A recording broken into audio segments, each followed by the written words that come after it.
समस्त को praise Lord नमस्कार मुतव्यस आपन देखुछंती जेपी ओडिया आपन समस्त को जेपी ओडिया चैनल रे स्वागत करे। मोर प्रिय माने आपन समस्त जानती प्रभु जीशु ख्रीष्टंकर 12 जन शिष्य थिले। सेही 12 जन शिष्य केमिति मरिथिले ताहा मु आपनक सम्मुखरे जन जन करिकी कहबा पई जाउ अछि। तेणु आपण माने ए वीडियो को शेष पर्यंत देखंतु एवं जानंतु। प्रथम शताब्दी रु ही प्रभुंकर शिष्य माने सुसमाचार प्रचार करने जितेबाला बाहर सह केमिति भावरे हत्या करा जाय अछि। ख्रीस्टियान जीवन एक ताड़नामय जीवन, ख्रीस्टियान जीवन साधारण जीवन नुहे। तबे आसंतु वीडियो को आमे डेरी न करी आगु को आमे बढ़िबा।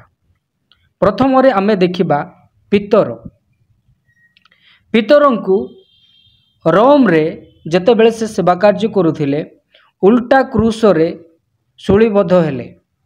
माने जीसु को जमिति क्रूस रे मरा जाइथिला सेमिति पितरंकु कोण करा जाइथिला ओलोटा क्रूस रे मरा जाइथिला। काहेकि कहिले जेतेबेले रोम रे तांको को क्रूस रे जीसु को परि मारिबा पई चेष्टा कले सेही समय से निजको जीसु को समान मानि नथिले। तेणु तांको कोण करा जाइथिला उल्टा क्रूस रे चढ़ाई तांको को मरा जाइथिला। ताहा थिला पितरंको मृत्यु। द्वितीय आमे देखिबा आंद्रियो जेतेबेले ग्रीस रे प्रभुंकर कार्य करुथिले सही समय रे तांको को एक्स भाव रे आपण एबीसीडी जानि छंती एक्स भाव रे तांको को कोण करा जाइथिला आकृति रे शूल रे सुलीबद्ध करा जाइथिला। एही प्रकार तांको को हत्या करा जाइथिला। तृतीय रे आमे माने देखिबा जाकोब जहाको माने इंग्लिश रे जेम्स बोली कहू जे जेबदी को पुत्र। से कोण करुथिले हेरोद अग्रिपांको द्वारा खड़ग द्वारा शिरो छिन्नी दिया गला। माने तांकर कोण करा गला आपण माने एही विषय को स्पष्ट भाव रे बुझियो पाई प्रेरित पुस्तक 12 अध्याय तार 2 पद को टिके आपण पढ़ी पारिबे। जहन चतुर्थ रे आमे देखिबा जहन। आपण जहन को विषय रे भलो भाव रे जानती जो जहन प्रकाशित वाक्य लिखिले जे आगामी प्रत्येक घटना गुड़िक से प्रकाशित वाक्य रे से दर्शन रे से लेखि अछंती। एकमात्र प्रेरित जहन जे प्राकृतिक मृत्यु मरीथिले जणे ही प्राकृतिक मृत्यु मरीथिले नचेत समस्त को हत्या करा जायछि। से पद्मद्वीप रे बंदी थिले और सेठी मध्य रे से प्रकाशित वाक्य को कोण करिथिले लेखिथिले। ताहांकर एमिति ही से मरिबा पर्यंत से जीवित थिले आउ से नेचुरल एमिति ही से मृत्युवरण करिथिले। पंचम रे आमे माने देखिबा फिलिप आमाने देखिबा से कोण से हेलेनिस्टिक देश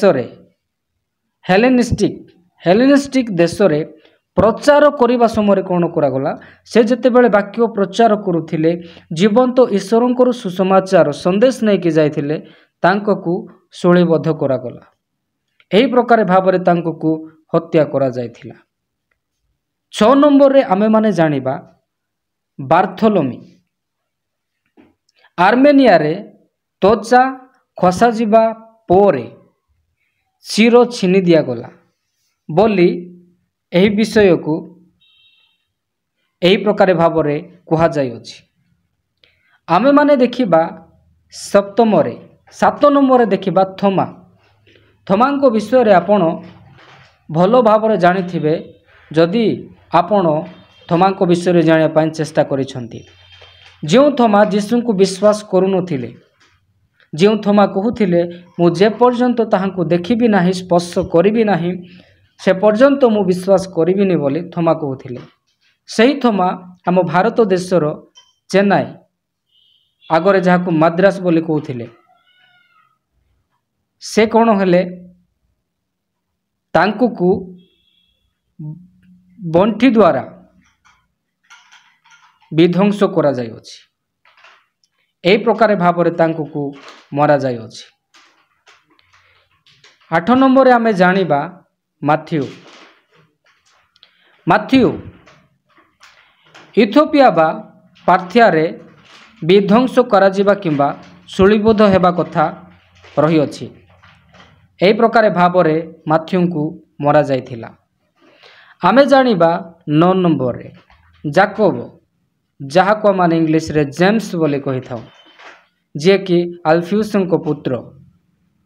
ओके, यह निश्चिंत नुहे, तार निश्चिंत नुहे, किंतु एक तल ठिया थिबा शूल उपरे तांकु शूलीबद्ध करा जायथिला बोली कहा जाए।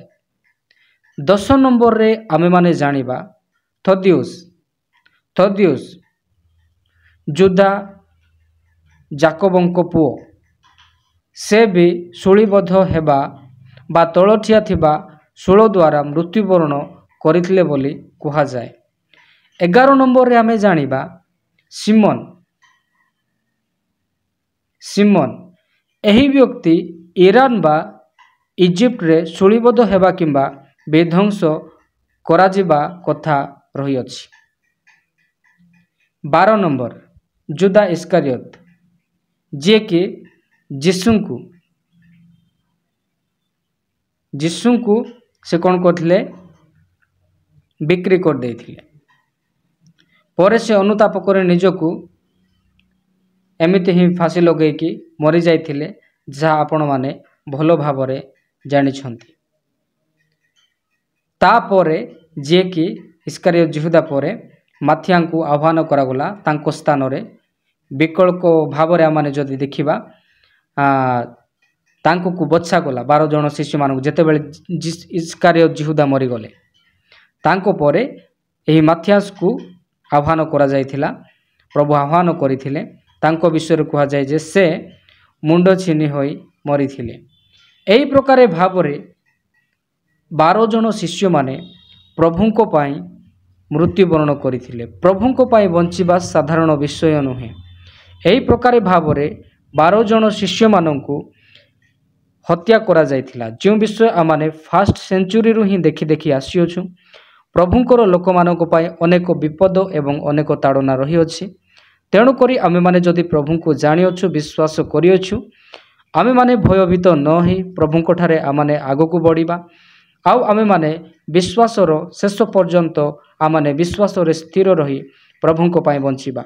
जेहेतु जणे एकमात्र परमेश्वर जी आम प्रत्येकंकर विचार करिवे, से प्रभु जीशु ख्रीष्ट आम प्रत्येकंकु आह्वान करिसंती जे आमे जे प्रकारे अनंत जीवनर भागीदार हेई परिबा। तेबे मोर प्रिय माने एई वीडियो को शेयर करिया भूलिए नाही। आ आपनकर मतामत कमेंट बॉक्स रे लिखि जणाइबे। पुणी देखाइबा आगामी वीडियो रे। आपण समस्तंकु प्रेज द लॉर्ड।